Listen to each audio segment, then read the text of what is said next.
We are victorious.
Salutations.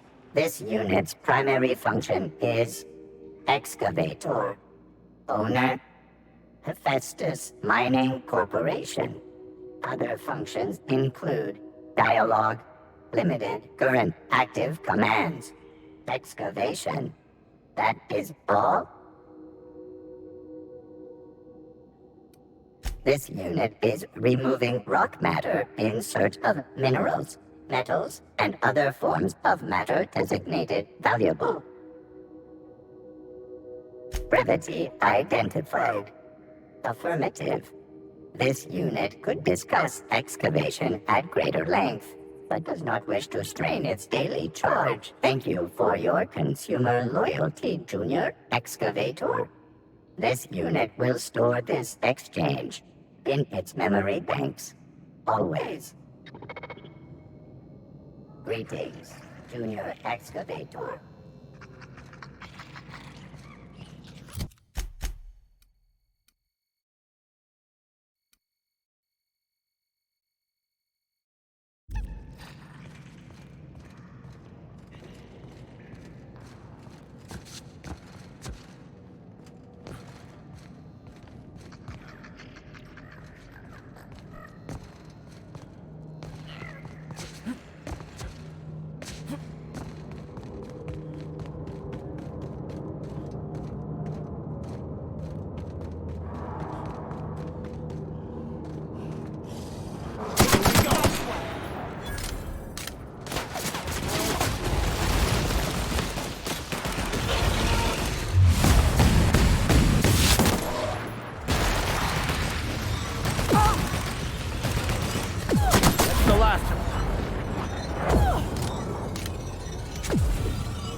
I recognize this.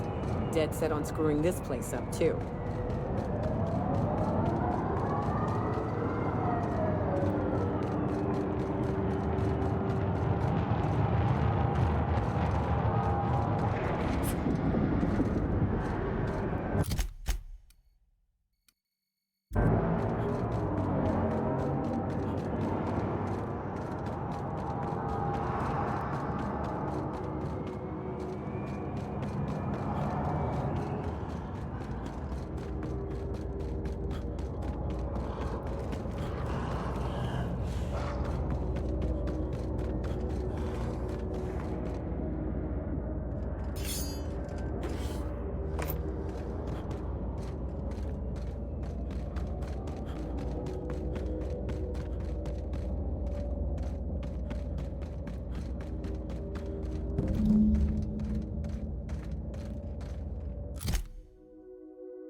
You didn't have to shoot me down.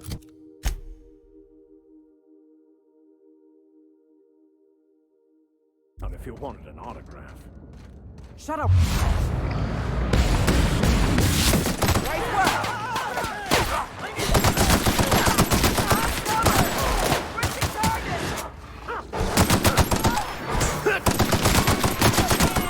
We're alive!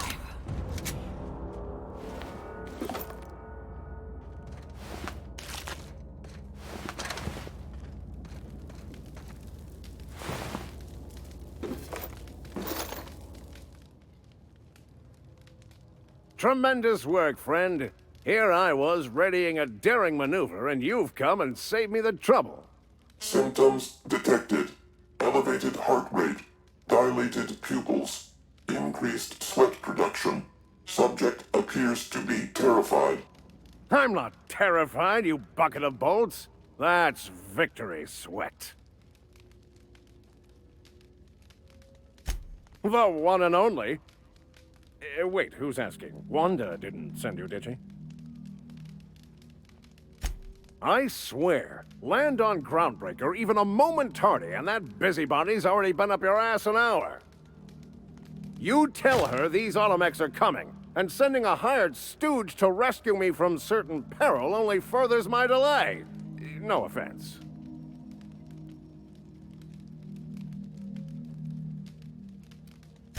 Yes, well, I shan't. Give Wanda my chilliest regards. You saved me the cost of ammunition. Thanks, pal.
That queen ain't gonna go down easy.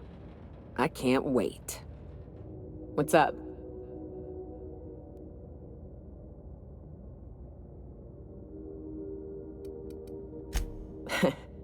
I took a job once to clear out a rap nest. Partnered up with a fellow out of Fallbrook who called himself Dirty Don. Bit on the shorter side. Had a penchant for cards. Thing is, he introduces himself and the man is immaculate. Clean. He had a flowery presence to him. A pleasantness that didn't invade your space. He was just there and you were glad for it.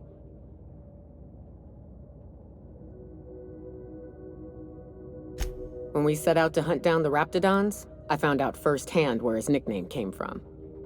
Dirty Don killed those Raptidons with his bare hands. His bare fucking hands, Captain.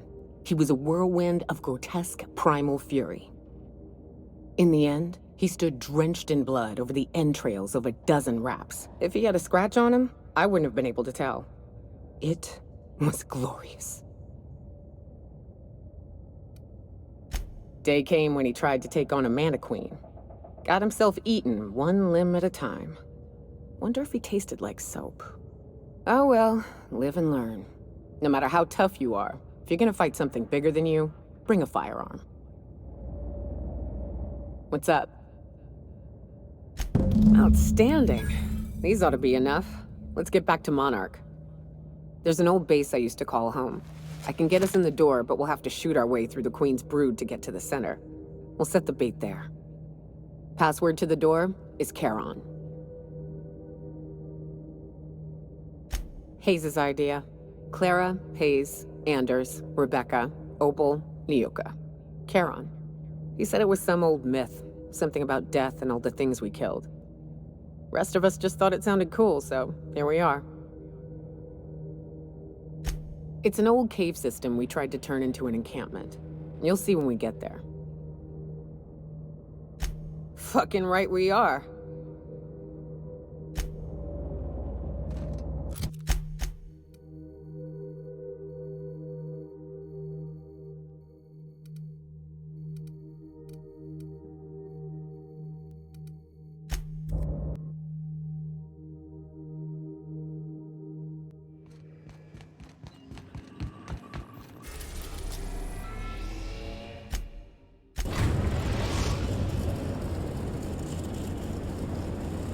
The Groundbreaker has approved our request for docking, Captain. You're free to disembark.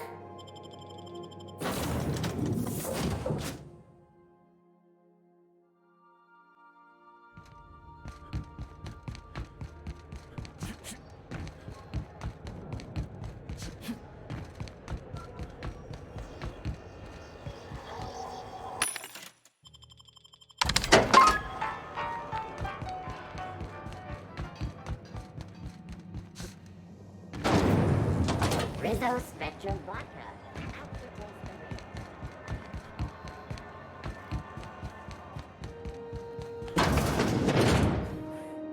Were I a gambling woman? I can't keep hanging around. What can I... You... Something I take.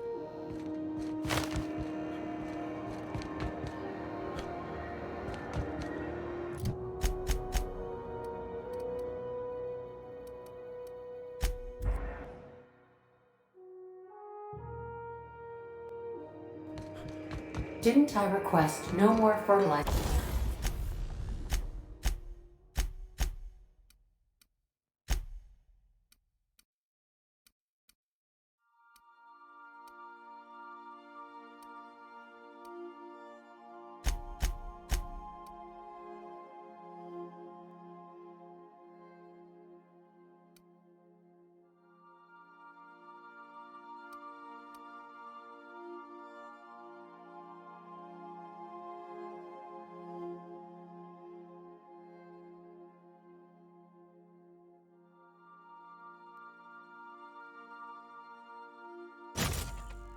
Our shipments be brought on board?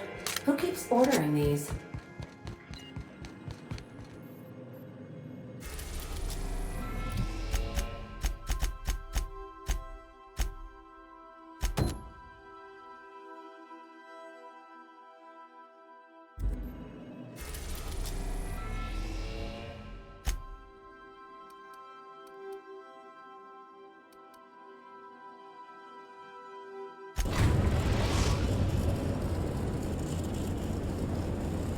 We're now in orbit above Fallbrook, Captain.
Whew, here we go. I haven't set foot.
Well, this is the spot.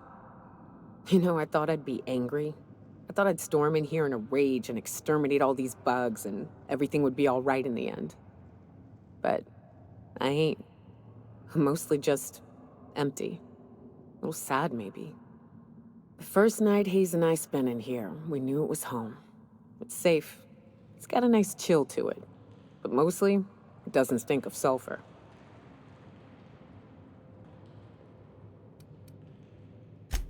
Monarch folks often joke about it. Not because of the smell or the grittiness it leaves in your throat. Not because of the headaches or the coughing. It's because there's no escaping it. It's life here, and there ain't anything you can do about it. But here, somehow the sulfur never made it. The nights we spent in here felt like vacations. So we started building. We hauled in steel, hired sublight folk to help. That's how we met Anders and Opal. They stuck around after our contract was up. Opal liked camping. Anders liked chasing her tail.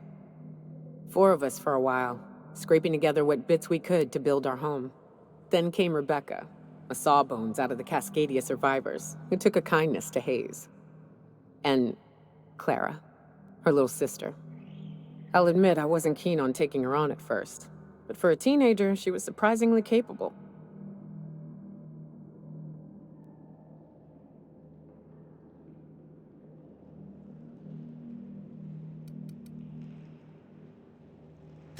She had a head for numbers, helped us trade hides for food and materials, negotiated contracts.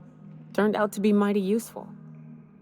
Clara, Hayes, Anders, Rebecca, Opal, and me. 6 folks, 1 name, 1 family, Charon. Despite Monarch trying to kill us day in and day out, we managed to belong.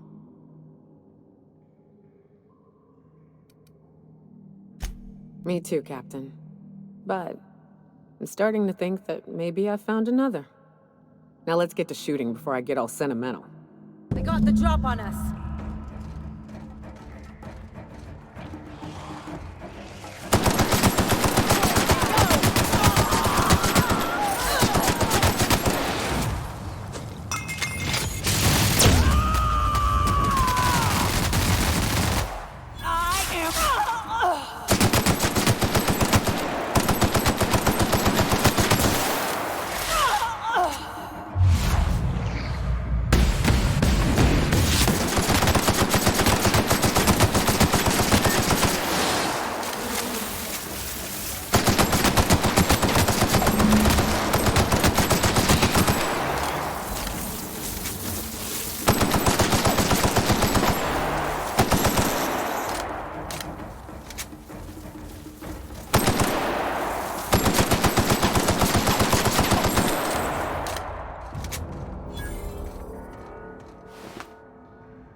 I wish these were more auspicious circumstances, but at least we're all here.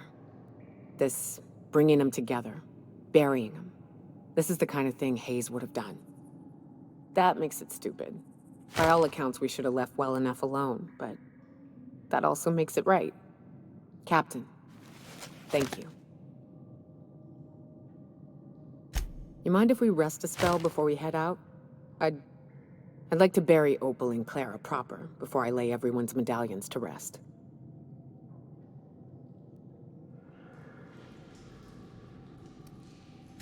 What? Why? Them's painful memories, Captain.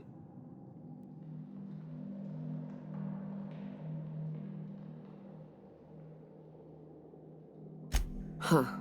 That ain't a bad point. All right, Captain. Thanks.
So, we're just gonna march straight into Byzantium and acquire some rare chemicals right under the board's nose?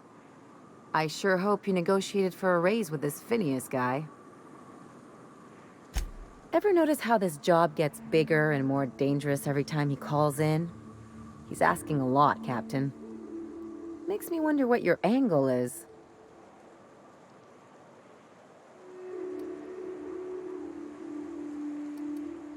That's one way of looking at it. Another is that he pulled you out of hibernation without your say-so and got you to do his dirty work. Besides, none of this is your mess, so why go dirtying your hands with it?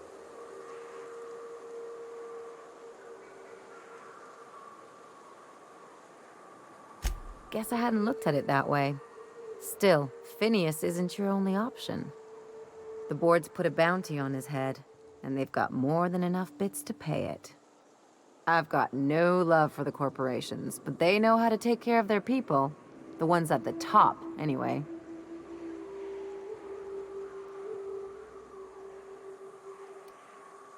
Don't think of it as being a lackey. Think of it as doing a job and getting paid really, really well. I know you want to save the day, but don't forget to look after yourself. No one else out here's going to.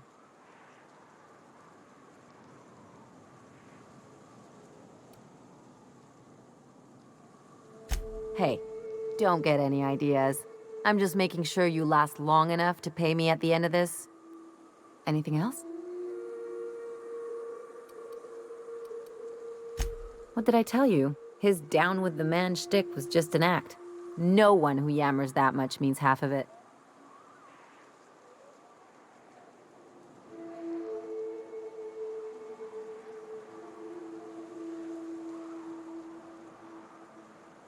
Take a page out of my rule book. Don't trust anyone. Then it's easy. Don't get all mushy on me now. Come on, what did we just learn? People look out for their own interests. It's a fundamental law of nature, same as gravity and conservation of motion. Sure I can. In fact, I bet you I live a lot longer.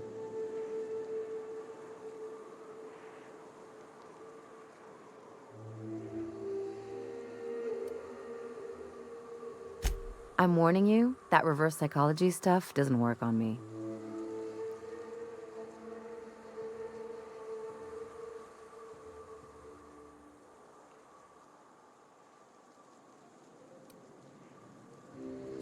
There are worse things than a little solitude. Anyway, you really want to tell me you're helping the scientist because you think he'll save the colony? You're right. The point is that self-interest is like self-pleasure. No one wants to admit it, but everyone has a hand in it. And speaking of uncomfortable conversations, there's something I've been meaning to get around to.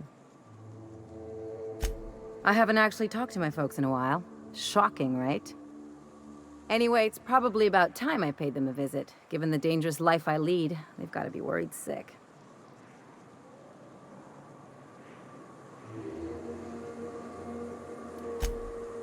Whoa, let's calm down. I'm not asking for a favor or anything. I'm just suggesting we stop by when we're in the neighborhood. See, I'm originally from Byzantium, born and raised. I know that probably comes as a big surprise.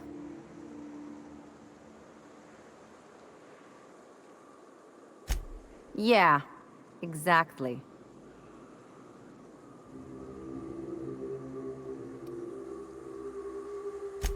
Reconnect is a strong word.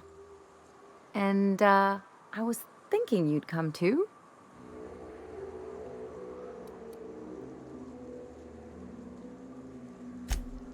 Because it would be fun?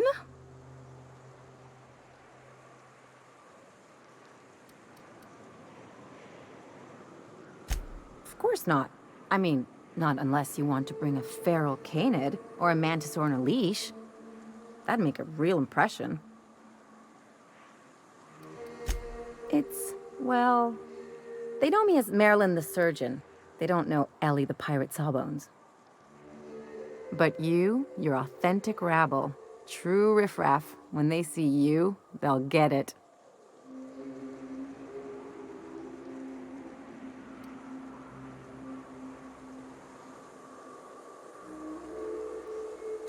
Come on, I didn't leave home and become a pirate because I enjoy making responsible decisions.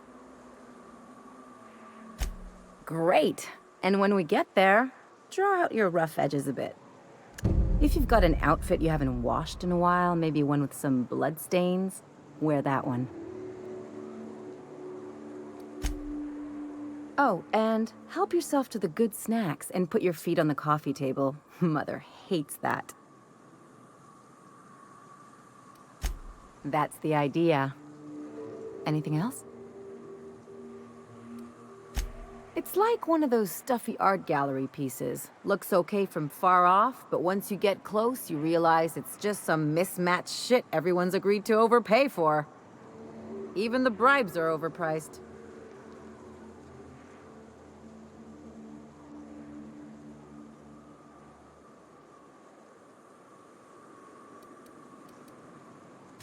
The real question is, why didn't I leave sooner? There's all these invisible rules, and everyone spends all their energy just trying not to break them.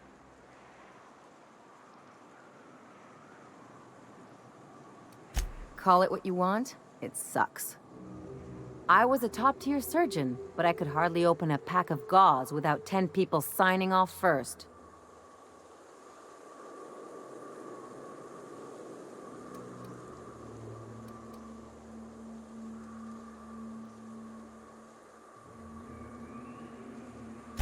That's no way to live. People call Byzantium the jewel of Halcyon, but really, it's just paste. Everything's polished and bureaucracy. Take a close look and you'll see it's deader than anywhere else in the colony.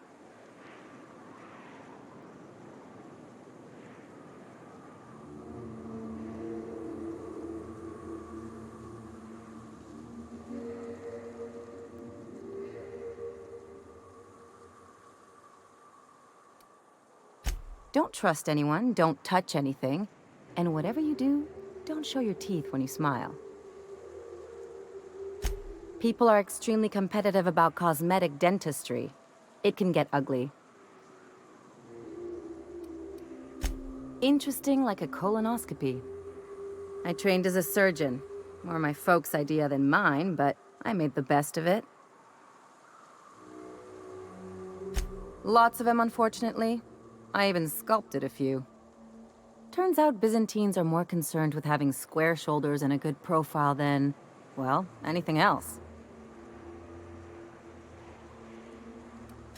That's what I've been saying.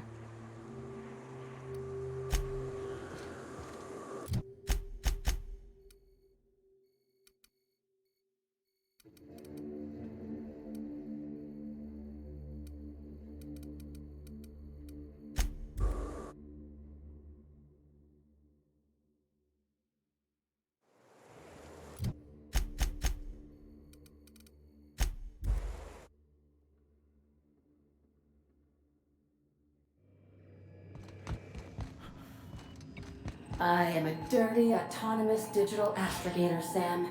I haven't cleaned my internals in ages. Can you hardly process the sheer quantity of dust buildup in there? Tell me you've seen worse. We'll continue this later. Dust accumulation analysis. 2.5 years.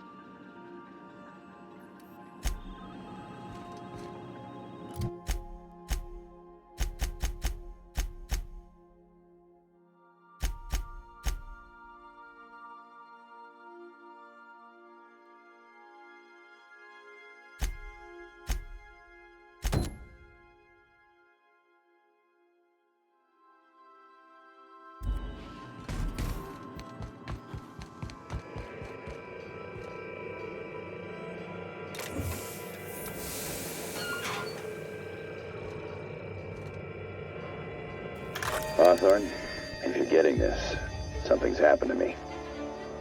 Got mixed up in some shady business on Gorgon. Should've known better. But I landed on something big. And now this job's an itch I can't stop scratching. There's a whole research compound left of the Sprats. I think I'm close to figuring out why. But something dangerous is closer to me. Got the job through one Minnie Ambrose. Top runger who just came into some money, was offering a hefty bid card for qualified help. Trust me, her money's good. Talk to Minnie. Take the job. If I ain't gonna live to see the payday, might as well be you. Consider us even, old pal. Well, that fellow certainly seemed trustworthy. I've gotten jobs from some unusual sources, but this is a first. Congratulations, Captain. I don't mean to sound prim, Captain, but there's gotta be a better way to ask someone to do you a favor. I just want to say, we gotta take this job. This is the closest I ever been to starring in a serial drama. Only thing we're missing is a couple cameras and a soundtrack. At least this won't be boring.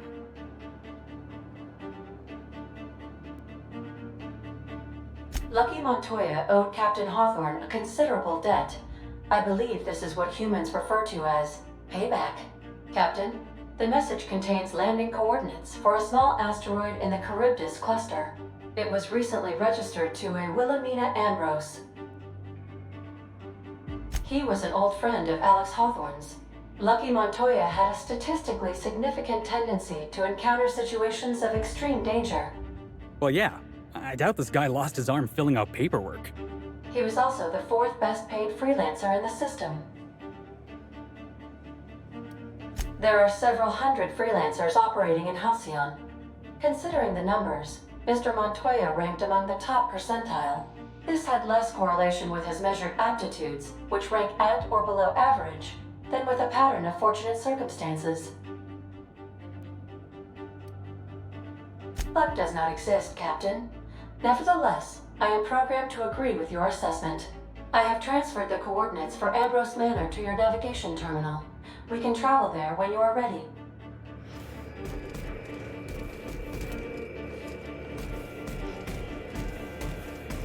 Hawthorne, if you're getting this, something's happened to me. Got mixed up in some shady business on Gorgon. Should've known better. But I landed on something big. And now this job's an itch I can't stop scratching. There's a whole research compound left to the Sprats. I think I'm close to figuring out why. But something dangerous is closer to me. Got the job through one Minnie Ambrose, top runger who just came into some money and was offering a hefty bid card for qualified help. Trust me, her money's good. Talk to Minnie. Take the job.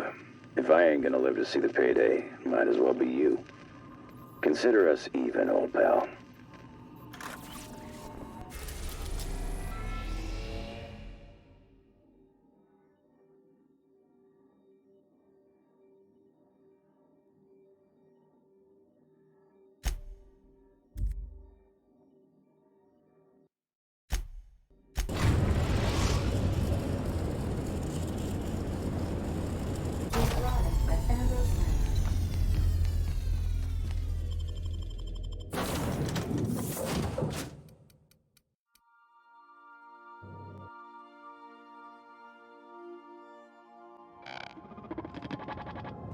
Welcome to Ambrose Manor. We were not expecting company. Please follow. Do not stray from the path. Yeah, we'll see about that.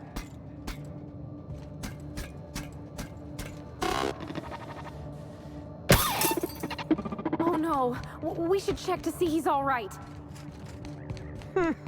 Been there, little guy. Query. Are you upside down?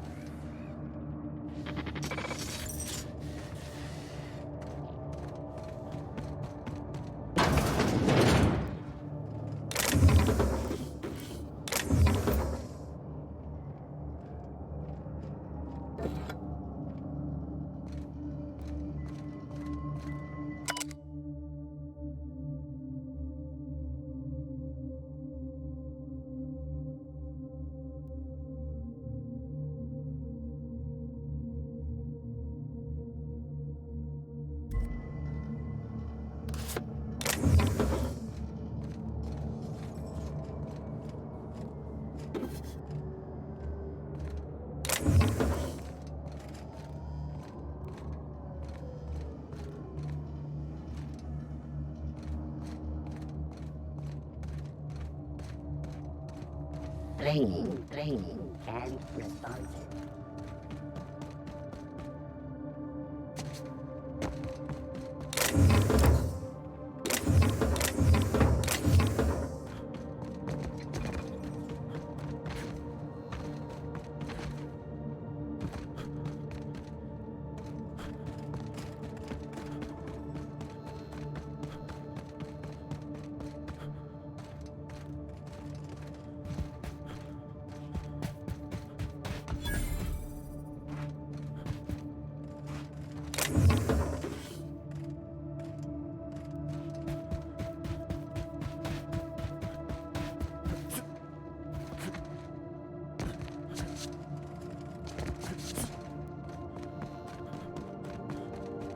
Big empty windows.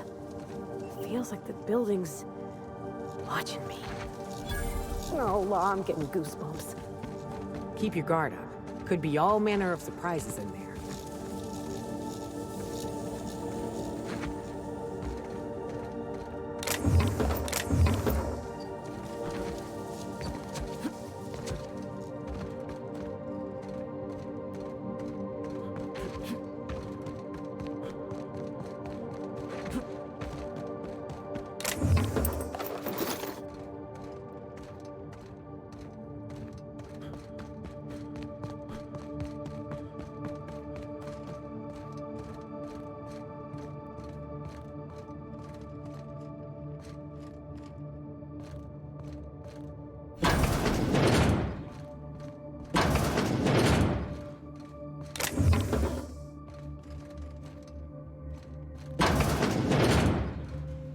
I take it back. Ain't nothing here but memories. It's so empty. Oh, Captain, something here don't feel right.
Join me for a drink, whoever you are.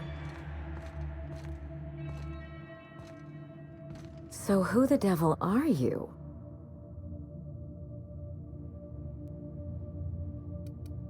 I was just enjoying some time with my thoughts and this fine whiskey, but I don't mind the interruption.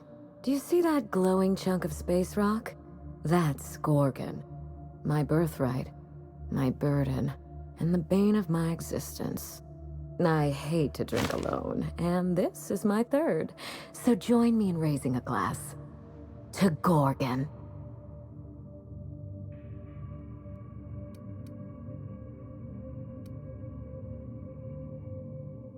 That's right.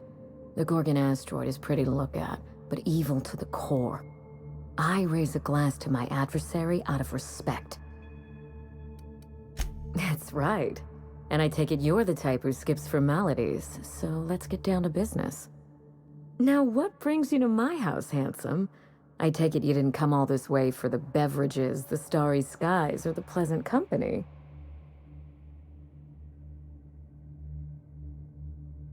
A severed arm? How positively ghoulish. You know this is a private residence, not a curio shop?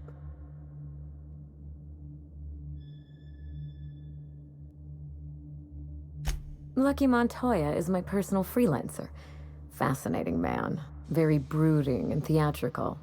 Always staring into space and twirling a bullet over his knuckles. But if something happened to him... Oh dear.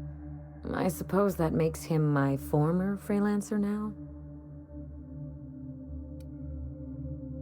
I sent Lucky on a dangerous mission to the Gorgon asteroid.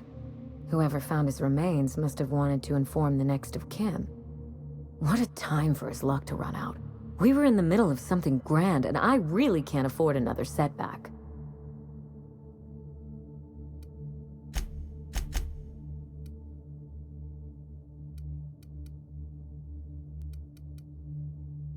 Settling an old score. How would you like to be my new freelancer? There's been a recent vacancy, and I think you're well suited to the job.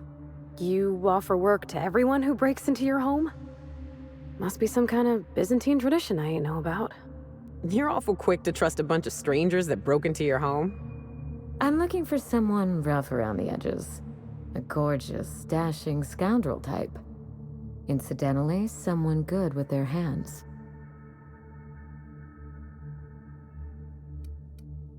I like my employees well-groomed. Appearances are everything in high society.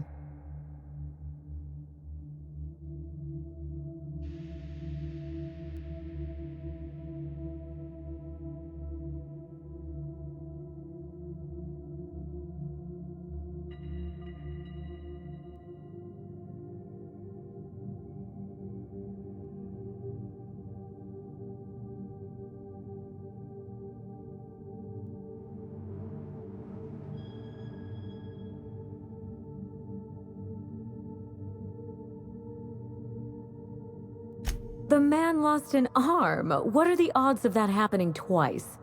Of course, Gorgon is a treacherous place, and my own family's involvement with it has been fraught. Allow me to lay out the facts, and you can decide for yourself if you want to be my chief investigator. My mother, Dr. Olivia Ambrose, worked for Spacer's Choice at the Gorgon Research Facility. She was brilliant, the top scientist in her field, until tragedy struck.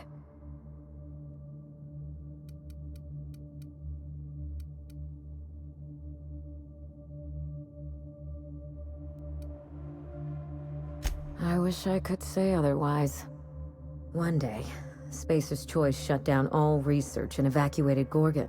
Everyone had to scramble or risk getting left behind. It was chaos. Employees fled for their lives. Mother never made it home. I'm told she wasn't the only casualty that fateful day. It must have been real hard on you, losing your mother all of a sudden like that. I'm sorry to hear it, ma'am. Thank you. Ambrose ladies are supposed to be resilient to the unexpected, but this was especially hard on me. Mother's name has since been dragged through the mud. Spacer's Choice blames her for the collapse of Project Gorgon, and I just know they're lying. Why, indeed? To cover up their crimes? To discredit someone who knew too much? I'm hoping you can find out for me. Mother would not have allowed Project Gorgon to fail. Something happened on that asteroid, and my family took the fall for it. The truth. Mother is gone, Gorgon is silent, and I deserve answers.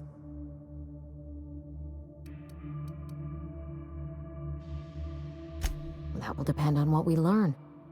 The scope of this cover-up is enormous. Whatever Spacer's Choice is hiding could bring ruin down on their heads. Or it could just be another dead end. We won't know till we look, will we? I don't know. And Spacer's Choice won't say. They don't discuss anything that tarnishes their brand. Gorgon has a dark history. The project fell apart. Personnel were shuffled across the system. With Mother gone, now I'm all that's left.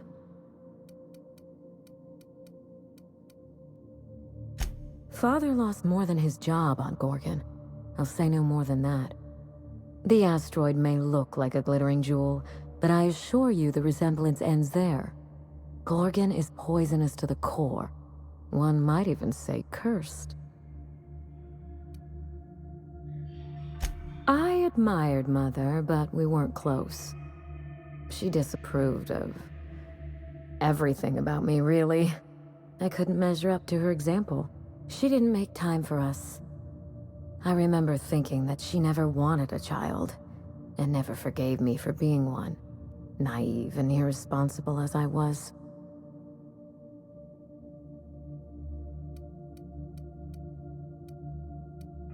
No doubt. I only wish Mother was here to tell it in her own words. Mother worked herself to the bone. She wanted to make the colony a better place, no matter who or what got sacrificed along the way. She never spared a thought for those of us who cherished her, who suffered for her idea of progress.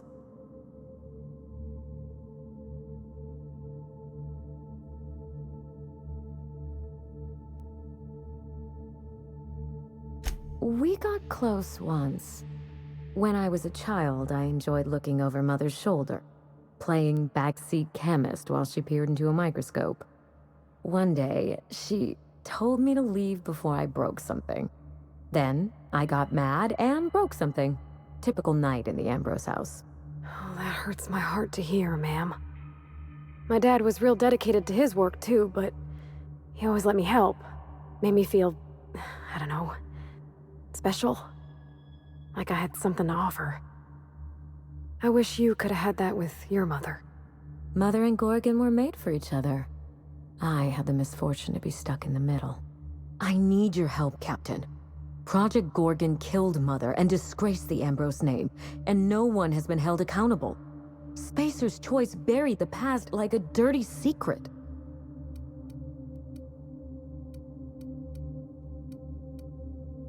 You followed an uncertain lead all the way to my doorstep. You're curious, resourceful, and perceptive. All the marks of a good private eye. Whatever happened on Gorgon wasn't Mother's fault. I simply need the evidence to prove it. We're going to drag the truth kicking and screaming into the light. Even if it means bringing ruin and humiliation to Spacer's Choice. All the evidence I need should be in Mother's journal. You can find it in her office on Gorgon, in the heart of the old research facility.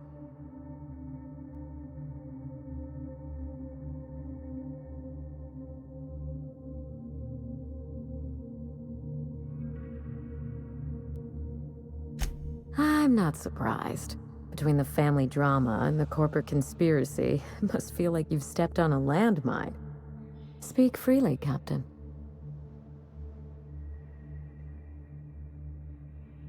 I suspect it will prove that corporate greed and incompetence were to blame for the calamity at Gorgon, and not Mother. Mother was a brilliant woman. Difficult, cold, unreachable even, but brilliant. Then my family's disgrace, our curse, will be absolute. This is my last hope of redeeming the Ambrose name. I don't like my chances, but I have to try. And I need help. Your help. I didn't want to go anywhere near Gorgon. Once I exhausted all my options, the search led me back here. I even had Mother declared legally dead. Would you believe it took 5 years to process the paperwork?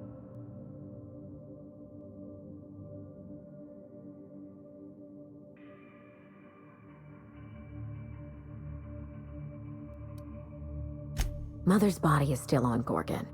No body means no death certificate, which means no inheritance. I killed Mother, just on paper, of course, so I could claim my inheritance. We wouldn't be standing here if I didn't have access to the family fortune. I once assumed the mansion and the money would be enough to redeem the Ambrose name. But even in Byzantium, prestige must be earned, and it can so easily be lost. Break back into high society, yes. I'm trying to do several things at once. None of them easy. The smear campaign against Mother was the work of cowards. I'm vindicating the family name for her, for the colony, and for my future. Everything that Mother lost. This colony is in trouble. The lunatics at Spacer's Choice are running the asylum, and we need better people to wield their influence. After Gorgon, I quickly discovered that the Ambrose name was cursed, for lack of a better term. I had no place among the decision makers. No seat at the table. That is why I'm clearing the record and vindicating the Ambrose line. For Mother, for me, and for the generations who will one day inherit Halcyon.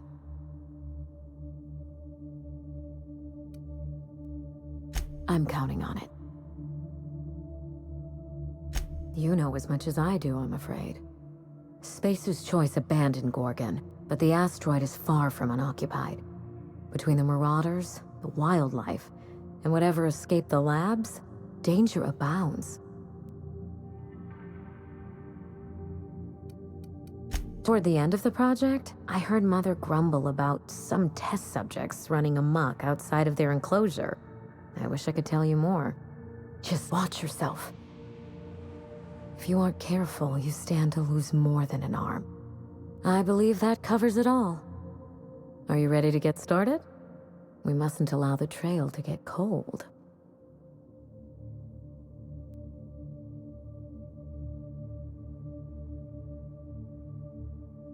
You do all that for me? I was hoping you'd take the job, but I didn't expect you to care.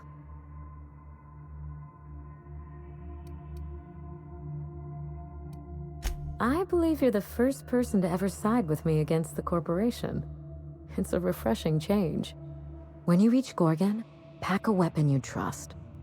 The corporate lockdown hasn't stopped the wilderness from squirming in through the cracks. I've never understood why, but Gorgon is teeming with marauders. They almost seem drawn to sorrow and misfortune. Then there's the test subjects, those who survived anyway. Ravenous creatures left behind like so much salvage. I told him everything I've told you. Just the facts. Maybe a couple of harmless embellishments. Why?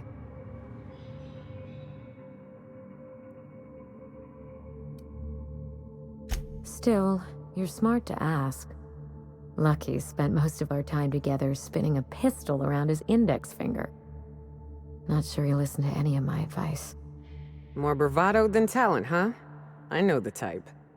He had an aura of rugged individualism that was quite charming. Not that it helped him in the end. But you won't let me down, will you, Captain?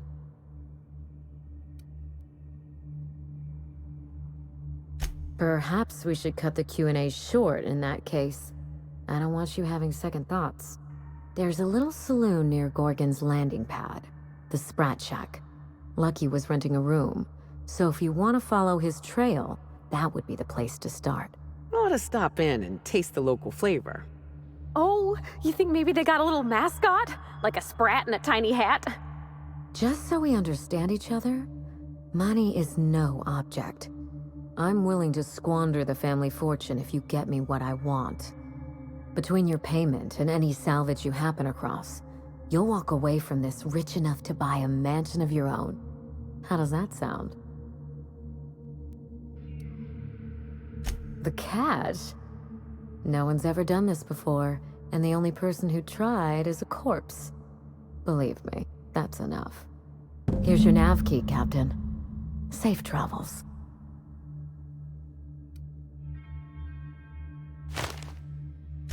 Spacer's Choice should be the one apologizing, but thank you. Sincerely. A word of advice before you go, Captain. Trust no one. Mother's office is in the heart of the Gorgon facility. You're free to salvage anything that isn't nailed down. I only want what's mine.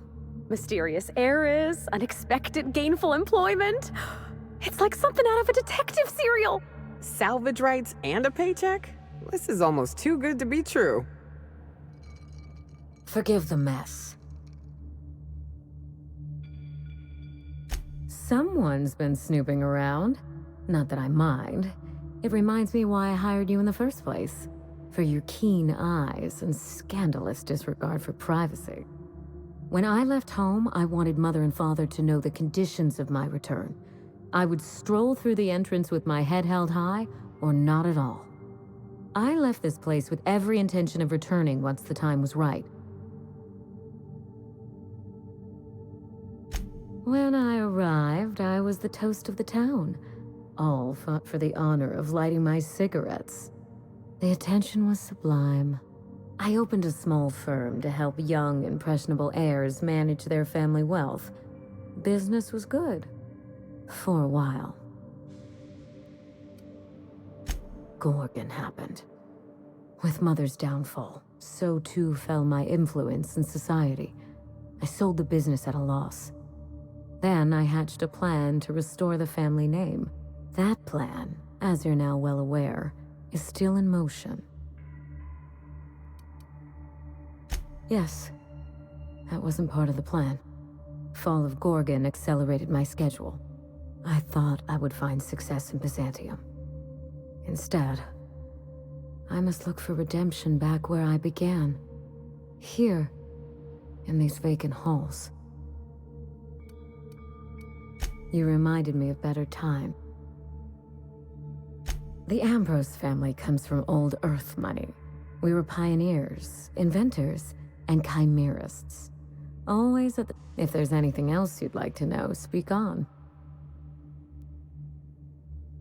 If Mother and I shared anything, it was our love of chemistry. Chemistry is a desire to understand matter, the very foundation of our existence. What Ambrose could ignore such a tempting lure? Yes? Ask anything you like, Captain.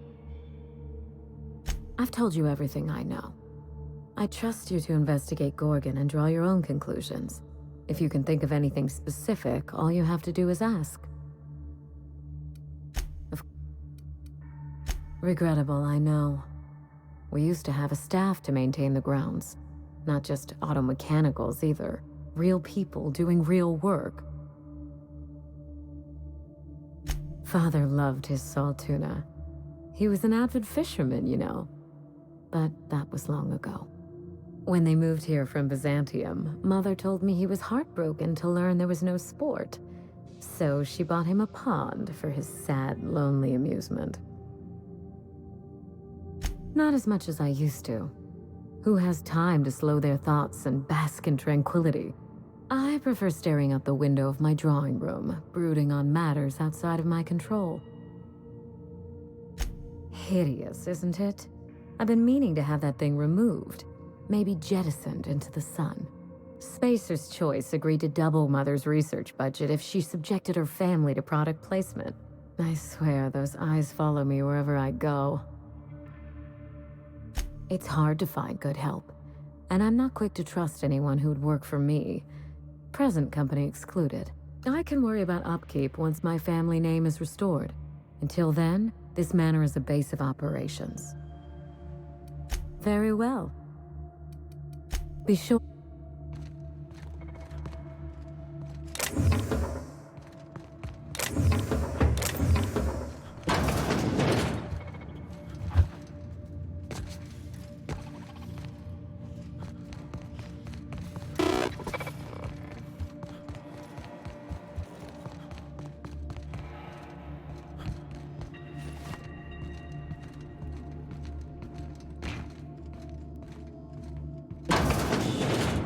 Oh my law, this is just like that episode of Virginia Yang, Girl Detective, where the old fella dies and his nurse inherits his house. What if we find a body? Think they've ever tried to use this while the fireplace was on?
Captain.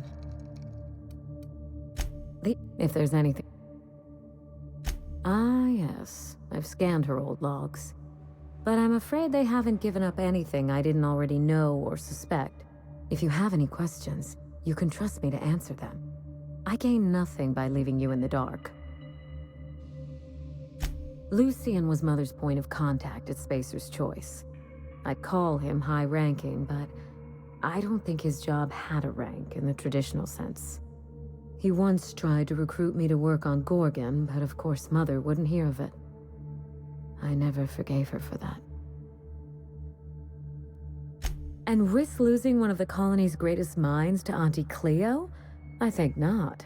No. In their estimate, I'm certain Mother was worth 10 of me. They did the math, and I came up short. A little bit of everything, I suppose. Manage personnel, keep an eye on budgets, see that goals and expectations were well defined. Chemistry may be my passion, but Spacer's Choice recognized my knack for administration. I would have taken the job and perhaps even enjoyed it. BC?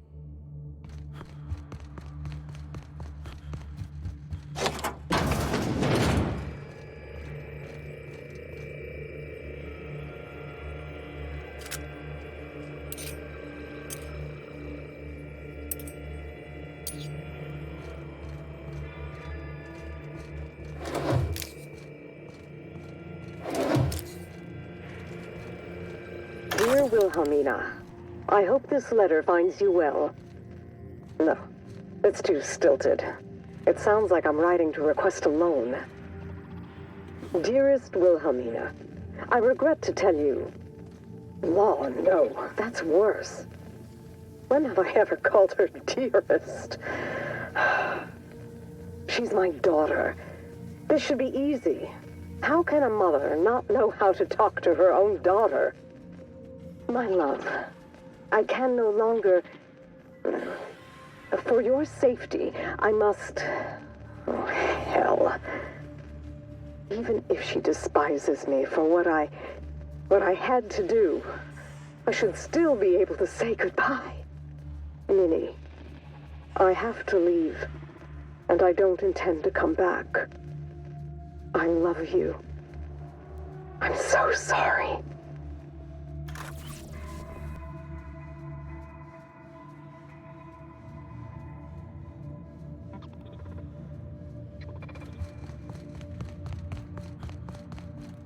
How do you do? If there's a goodbye recording? I don't understand. Law, but I think you're right. Mother left that phonograph because she knew something awful might happen to her. She knew Spacer's Choice wanted her silence. It's possible, but in the end, she never found the words. We have to find that journal, Captain. And when we do, Spacer's Choice will rue the day they crossed my family. Yeah? The...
In orbit above Gorgon.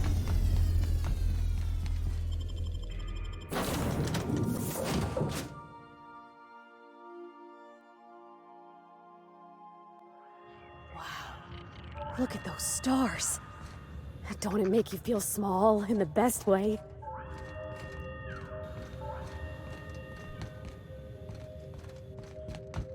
If you have not been authorized.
I got supplies if you need them. No one lasts long on Gorgon unprepared.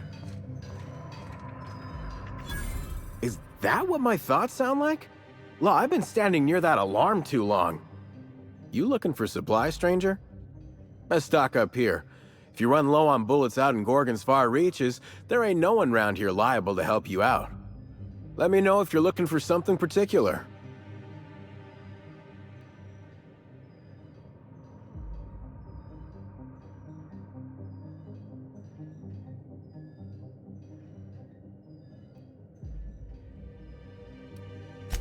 You mean you came out to this asteroid without knowing nothing about it? Me too. Heard it was wild here and couldn't resist. Trouble is, if you wander off to somewhere you oughtn't be, like way out in Gorgon's farthest reaches, odds are slimmer of your bits finding their way to my pockets. If you want my advice, stick close to the Sprat Shack, unless you fancy having your limbs torn off and eaten.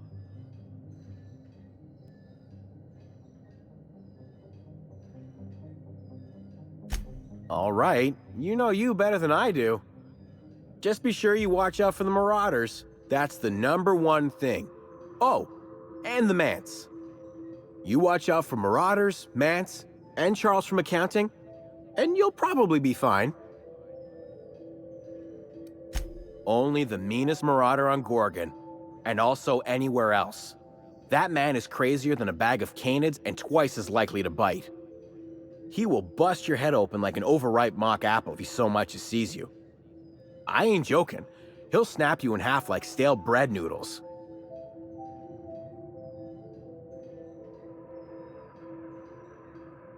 No, you don't get it. Charles from accounting is like... Imagine if you took 3 of the most howling mad Marauders you could find and mashed them together. That's Charles.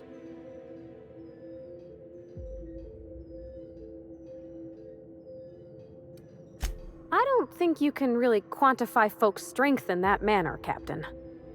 You ain't listening to me, huh? Well, I warned you. If you run off and get exploded to death by a madman with a rocket launcher now, that's on you. Sure, okay. He's got a rocket launcher.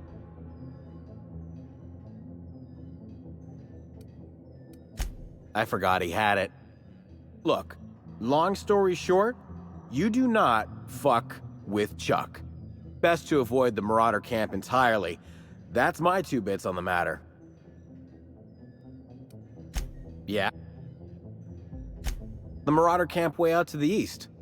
That's what I heard, at least. And I sure hope you're asking so you can keep a safe distance away.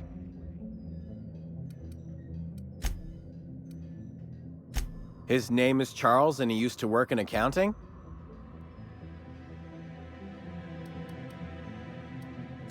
Anything else you needed? Huh? Oh, you don't gotta worry about that. Something to do with that scrap Project Gorgon from years back. Thanks for turning it off, by the way. I'd have lost my mind if the damn thing had gone on much longer. We tried. Couldn't persuade the control terminal to listen. No one round here is particularly mechanically inclined, and no one was gonna shut it down by force. That's for sure. I know, because even Von Hoffman couldn't bash it in. And I seen that tough son of a gun throw a man clean across the Sprat Shack one time like he were a toss ball. Only that Spacer's Choice shut it down in a big hurry. From what I heard, some of their folks got left behind even. Don't seem like the project ended well.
This unit is a friend to all debtors.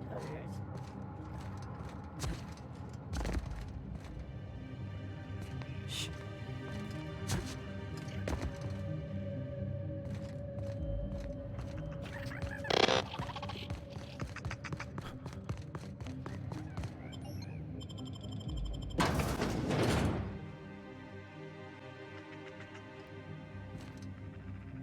Come here. Let's have a chat. All right, inspection time. Look at my eyes for as long as you can without blinking. Starting now. Did I stutter? Just do as I say. Good. Look up. Now look down. You're doing swell. Now, name and occupation. I could do without the sass, but that's good enough. You're cleared. That was a sanity check. If you had changed like the others, it'd be in your eyes. You'd also be drooling, cursing, and making a mess of the place. Welcome to the Sprat Shack. You can head on downstairs. Every day, salvagers and scrappers set out to comb the ruins and make their fortune. The ones who come back, they aren't always the same men or women who left. They change. Never for the better.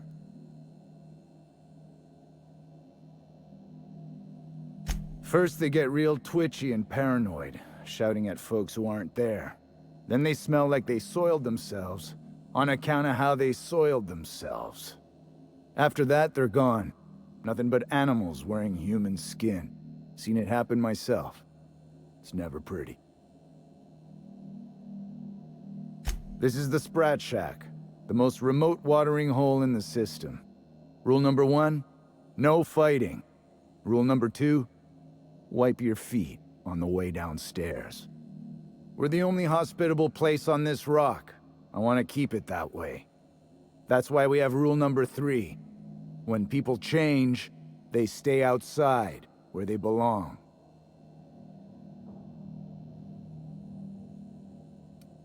Just don't ask me to dance.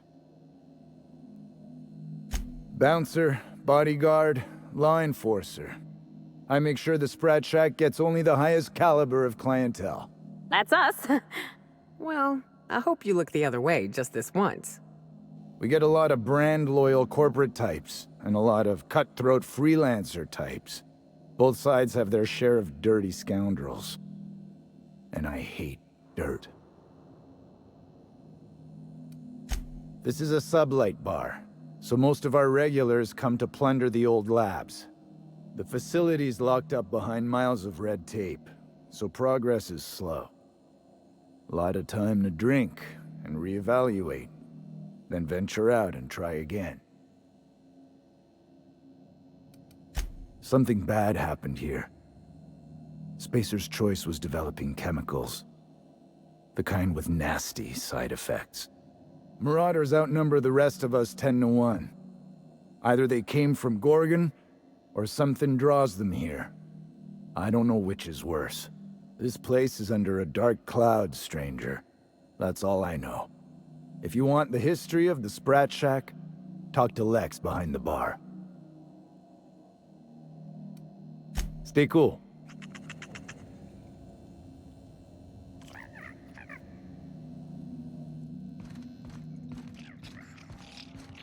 Oh, ugh. This place smells like Felix's birth. Been an age since I had a good trip of kale. Hope they've got it on tap.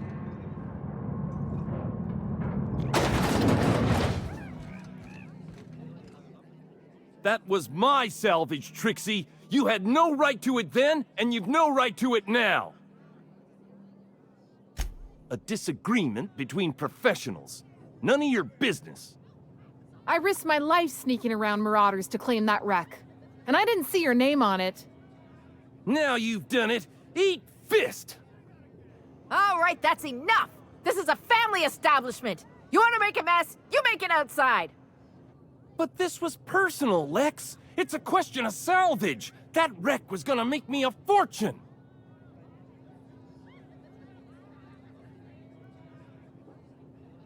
Hey, didn't I warn you about sticking your nose where it doesn't belong?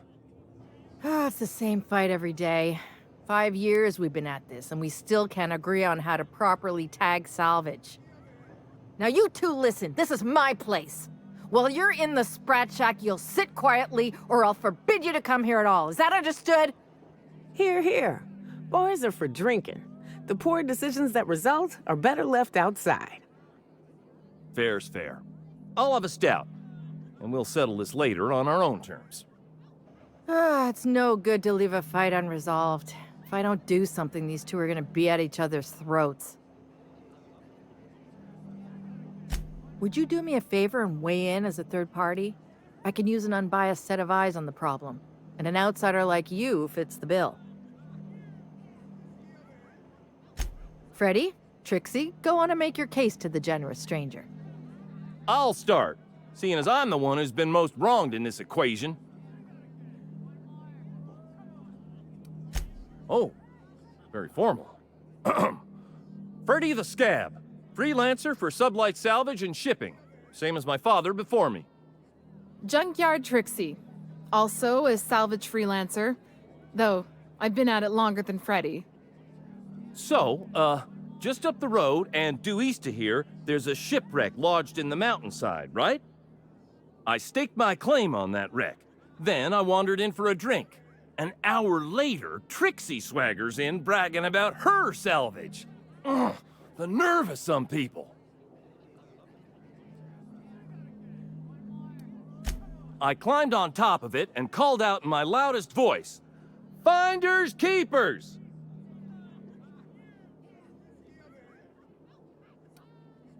I don't know about legal, but it's legit by sublight standards. Assuming anyone was around to hear it, which we can't know for sure. Someone must have heard me. They just ain't brave enough to step forward and admit it.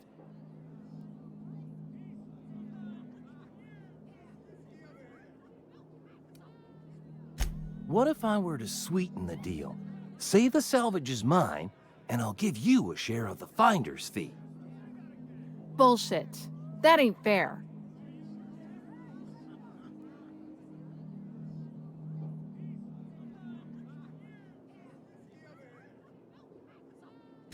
When I found the shipwreck, there were no salvage mark. See, the whole area was teeming with bloodthirsty marauders. So I snuck around and added my tag, clear as day so no drunken idiots could claim the salvage out from under me, Freddy. For the record, when I heard the marauders coming, I left. Trixie must have set her mark down after me.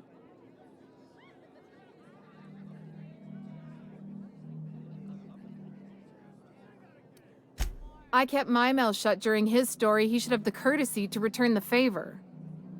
Anyway, that's my story, sir. I drew next in the dirt, with my toe.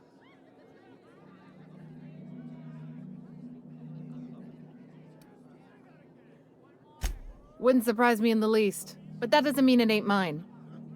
In all my years, I've never heard a more contentious argument. I don't envy your shoulders for bearing the weight of responsibility. You've heard it from them both. So, who gets the salvage?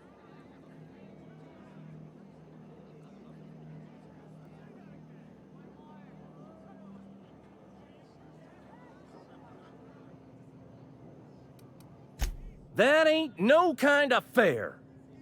He ain't even from around here, Lex. Here's a six-pack on the house, plus your fee.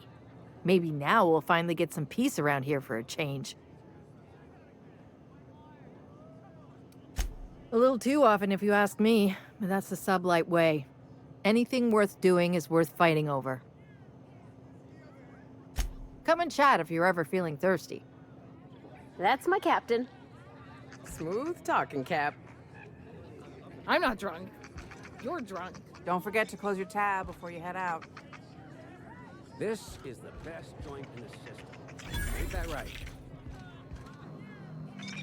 You're not drunk. Are you my agent on the ground? Sorry? I've been sent to meet a piece of merchandise. They're supposed to use a secret code phrase.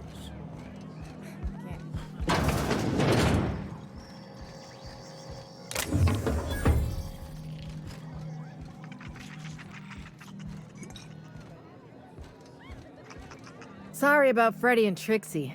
When they're not fighting over salvage, they're fighting over the bed sheets at night.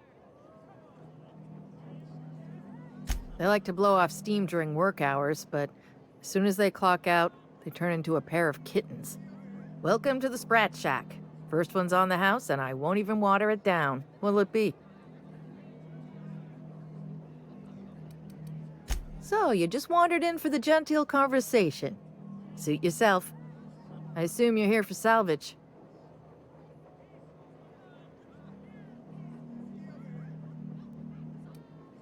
Most of my regulars are sublight scavengers. They pick over the ruins of Gorgon, spend their earnings at the bar, and head back out the next day. Vicious cycle, but that's life. You're the first new face I've seen in a while. Lucky. Sure, I knew him. He could get a little dramatic at times, but he was a good guy. Heard he took on a dangerous job. Spent a lot of time coming and going from the Office of Creative Incubation, just down the road. That's where the top rungers at Spacer's Choice came up with slogans and marketing. Lucky never told me why it was so important. Awful shame about what happened to him. You really want to hear my story? Law, most everyone around here is sick to death of it by now. Last I saw of Lucky was a few days ago. I went outside for a smoke and a stroll, and I saw this wild canid dragging a bloody limb. So I kicked the canid, scared it off.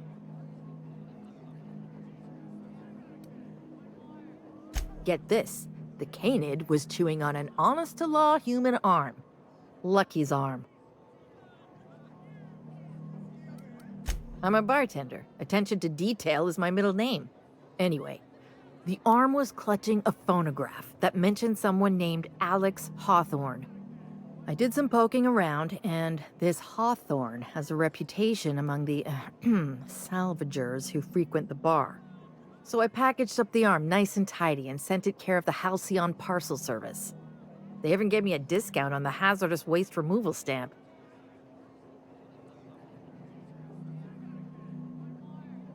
No kidding. And now you're here? Colony feels smaller than you'd think some days. I'm glad I was here to see this confluence of events, you know? The stars really aligned on this one. And here I am, smack dab in the middle. I figured Hawthorne would want to know what happened to his pal. Help Lucky get his affairs in order, you know. Oh, I hate to see people go with unfinished business. 3rd floor. Once I figured he wasn't coming back to pay his tab, I left his room unlocked to air it out. You can help yourself to anything you left behind. Fair warning, I've been letting the regulars use it for a quick lie down. Just wash your hands when you're done. Trust me. Spacer's Choice used to brew pharmaceuticals in these parts. That's why the asteroid smells like an old gym sock. They say Adrenatime came from here, just down the road at the old R&D lab. Very hush-hush back in the day. Roscoe might tell you more. He spent some time around here before the bar opened up. I trust him well enough. There's always Leonora, my favorite customer over in the storage room on the 2nd floor. Keeps to herself and always closes out her tab. He's been here since opening day. I think he told me he was some kind of journalist. He got left behind when Spacer's Choice pulled out. And I guess no one's coming to get him. He didn't tell me and I didn't ask. I'm his bartender, not his human resources rep. If you believe the chatter, a lot of good folks got left behind, and a lot of bad folks made it out. Sometimes that's all there is to it. Nice lady. Been coming around a lot these past few months. She isn't with Sublight, but seems to know the lay of the land better than anyone. She spends most of her days drinking alone. I think she's looking to hire someone, if you're open to a side gig. Now that you mention it, I thought I saw those two sharing stories over a pint. Didn't think twice about it. I don't speak ill of the dead, but Leonora deserves better company. That Lucky was no good for her. What are friends for, eh? I doubt anyone knows the full story. One day the evacuation order went out. Grunts and lab coats scrambled to get anywhere but Gorgon. And the weirdest thing of all, Adrenatime still hit the market. Me, I never touched the stuff. To each their own, but I think it's dangerous. Damn right we are. We've got drugs, scrap metal, prototype weapons, drugs, money, and more drugs. When Spacer's Choice evacuated, everyone dropped their gear and ran. Most of it stayed where it fell, and all of it is up for grabs. Of course, the real treasure is whatever's locked up in the old facility. Until someone figures a way to crack it open, we're just sifting through dirt. You got it.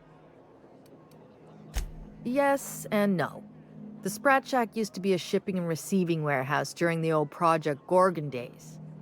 When Spacer's Choice pulled their guys off-world, Sublight moved in to salvage what we could, and they put me in charge. Yes and no. Rumor has it there's a Sprat wandering around the Groundbreaker, and he's the legal owner of the Sprat Shack. Hagen's idea. See, Hagen didn't want a paper trail that led back to her, so she gave the bar to the Sprat. If there were any legal problems with this place, the Sprat would do the time. You think a Sprat could own Edgewater? Oh, imagine one wearing Mr. Thompson's little hat! Anyway, that's what the paperwork says. I don't make the rules. Easy. His name's Matt. The beautiful thing is, no one could tell Matt Sprat apart from an ordinary vermin. I think that's kind of the point, to send the authorities on a wild Sprat chase.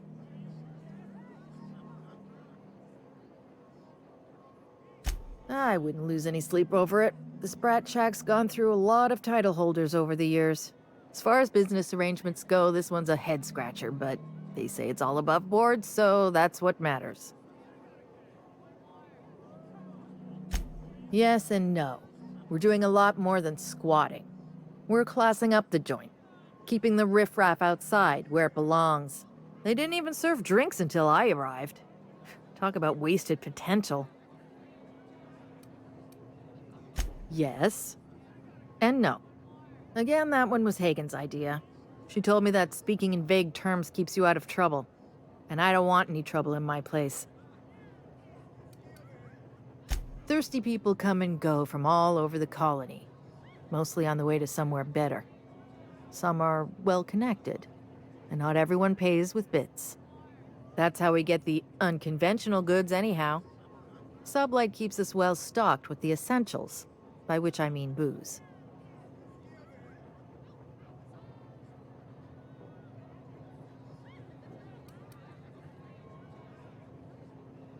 Come back when you're Did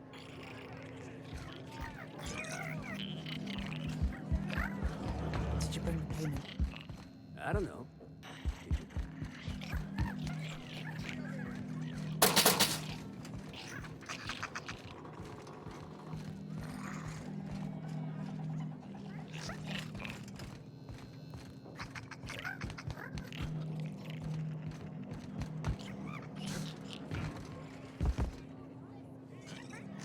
This is the This is a family business. Chin up, look sharp. You think the folks here like strangers? Because some of them are looking at us like maybe not. Jerome would have loved this place. You don't look like one of the salvagers, no? Don't really seem like the type. You've got the look of someone who's traveled far to get here and whose journey is far from over.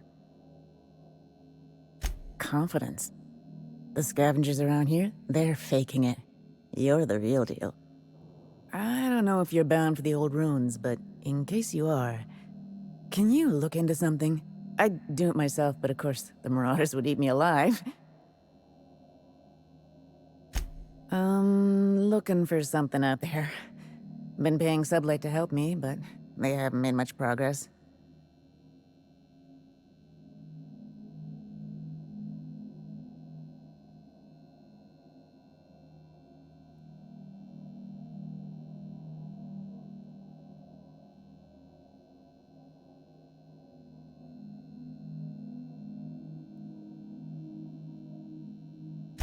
It is to me, but apparently it's junk to Sublight.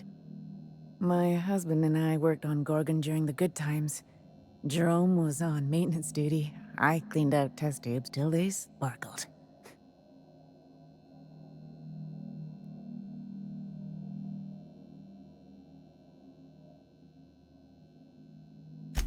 Nowhere good, that's for sure. In his final hours, Gorgon was a war zone. Violence broke out in the labs. The hills were full of marauders. You couldn't take a leisurely stroll without an armed escort. When the order came through to evacuate, non-essential personnel drew a lottery to see who would board the first wave of ships. Jerome won. I lost. As soon as I wasn't looking, Jerome switched our tickets and pushed me to the front of the line. I got to leave. Jerome stayed behind. I never saw him again.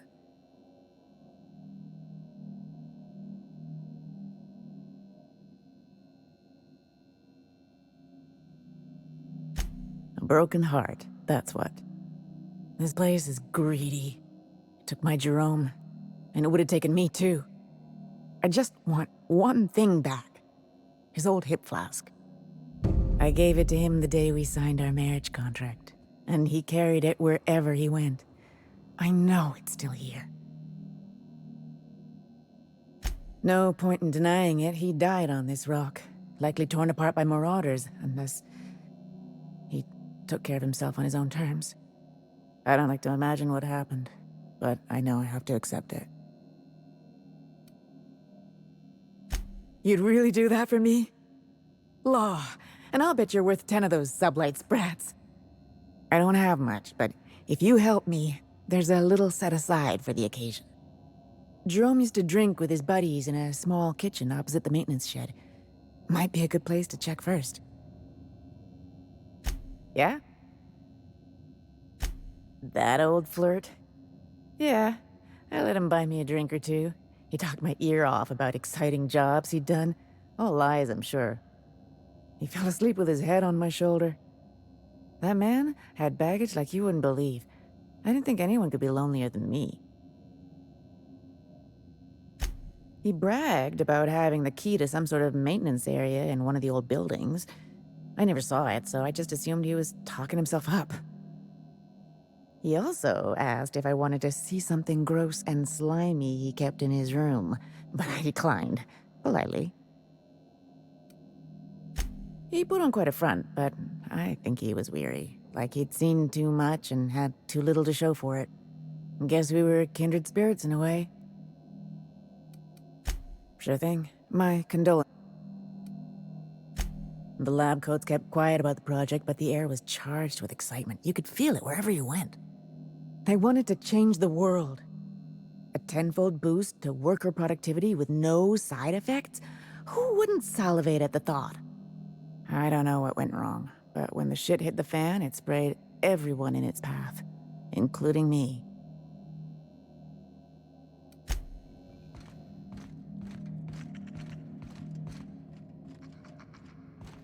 I heard a rumor the board is gonna shut this place down. That'll never happen. This is a... Huh, who's this now? Wonder if they could... Nah, who am I kidding? Holy shit, a fresh face. Haven't seen your like in years. Don't know what brought you to the most dangerous corner of this solar system, pal, but you're welcome here. Oh, you talked to Lex yet? She tell you to keep it civil? You wouldn't guess to talk to her, but that lady's got a mean left hook.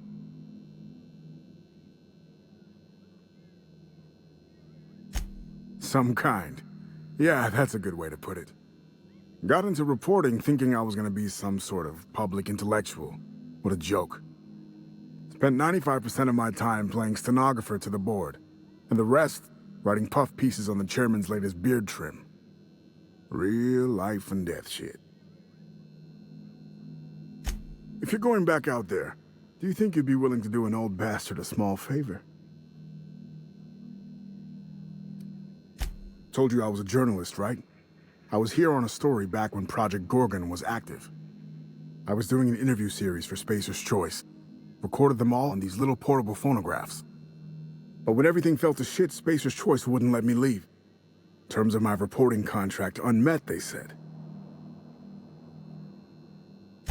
Right on the money. Look at me, I'm no fighter. I've never even touched a gun. But you're just the right amount of rough around the edges. Help me get my recordings back so I can finally get the hell out of here. Someone had been trying to steal them since the day my assistant and I started interviewing. Couldn't even keep them in my safe. They always found a way in.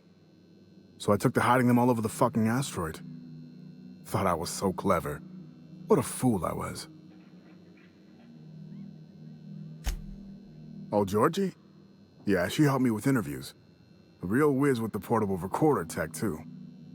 When things got crazy, I shoved her onto the last ship off Gorgon. With any luck, she's safe and comfortable in Byzantium. She tried every which way to stay, but it was my contract keeping us here, not hers. Didn't seem fair she'd have to suffer just because I made a bad deal.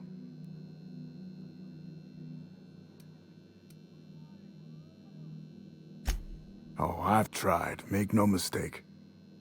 I've caught a couple of rides out with Sublight folks, but the board's fixers always send me right back. And I'm not about to stand toe-to-toe with Marauders just to fulfill a line item on a contract. No shit? That's downright civilized of you. All right. One of them I stash in the Office of Creative Incubation, in the projector room on the 3rd floor. I gave another to my friend Birdie to keep in her apartment, just outside OCI's upper entrance. Seems like a good idea at the time. Someone had started a fire, folks were shooting other folks. It was a madhouse. You'll find another in the chem lab. It's in the main lab storage room. Didn't have much of a choice. The primals had gotten loose, couple of them were chasing me. The recordings just ended up wherever I hid. The final one is in human inquiry and auditing. It's tucked behind a pipe in Observation Room B. What with the test subjects running loose, the researchers were surprisingly unobservant.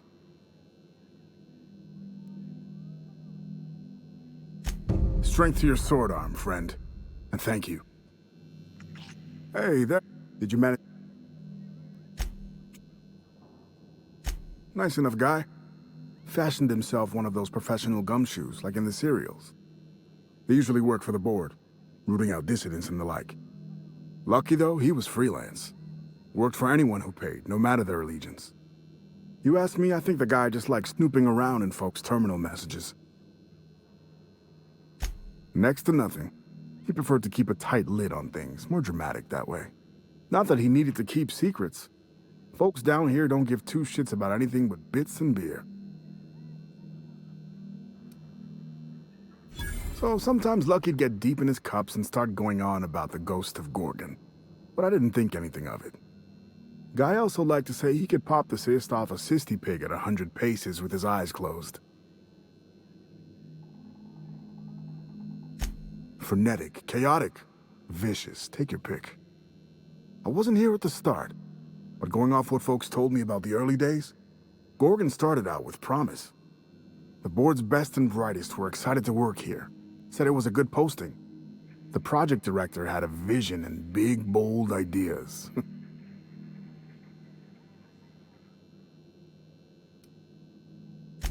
As long as the board gets their bits, that's just the cost of doing business. Thing is, the schedules coming out of the corporate office were unrealistic from the get-go, and they were trying to do the project on a shoestring budget. Couple that with the obvious personnel problems and toxic junk in the product, it was only a matter of time before it all went to hell.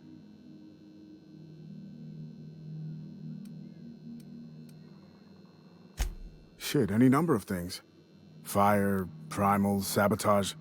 It didn't happen all at once, but it happened fast enough folks couldn't respond in time. Now, if you're asking how it all kicked off, might have been spies that did it. Corporate espionage, you know, anti-Cleos. I never did figure it out. Not about to try now.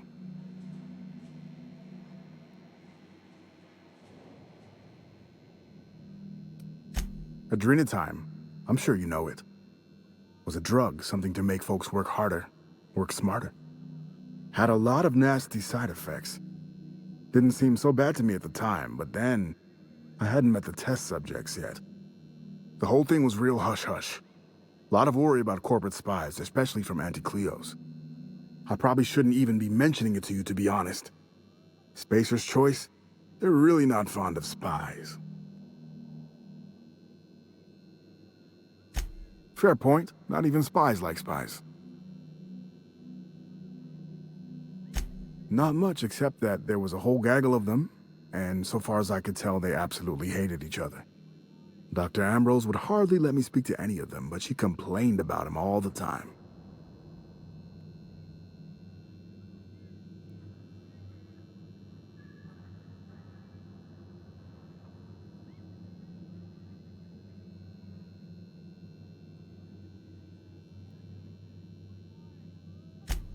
Everything seemed like.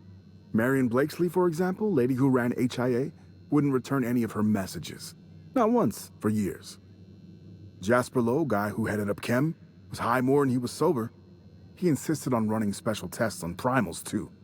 Law knows what for.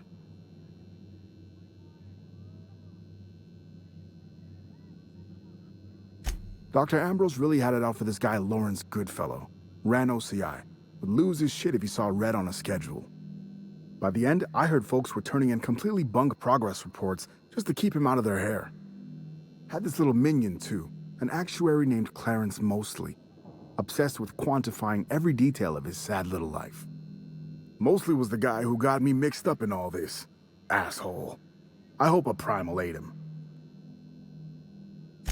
Oh yeah, it wasn't just that Dr. Ambrose hated them. They seemed to hate each other, too. OCI pushed a ludicrous schedule. Chem made a bad product, and HIA returned garbage results. A regular merry-go-round of shit flying in every direction.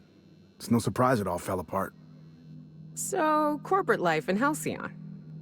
Mister, I'm not about to tell you how to do your job, but I ain't think that metaphor's fit to print. Editor always did say my prose was a bit purple. Or brown, in this case. Not.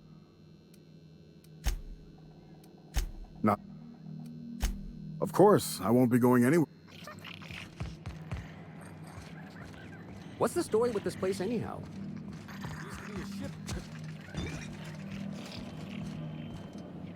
In the old days, I felt like I was part of something important. Like my work made a difference. Then the bosses in their...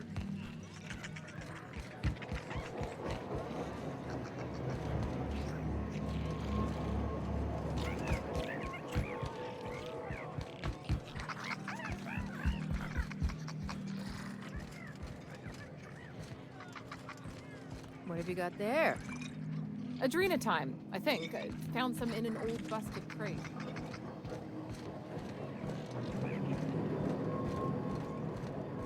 Someone's in here!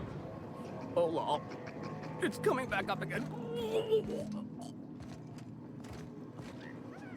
I'm alright. That last one really emptied my place.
Think they stick the preservative in before or after the eye comes out? I really hope this ain't a sign of things to come.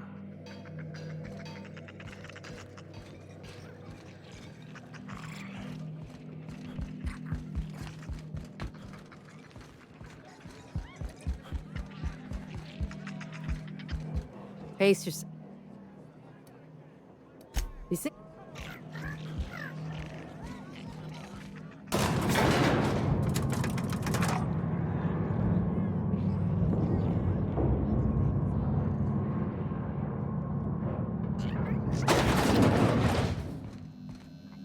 Nice to have some What?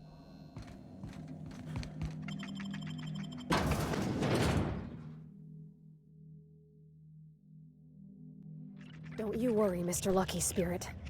We're gonna finish your work and put you to rest, good and proper. Whatever's out here, it better be worth carrying around a man's eyeball.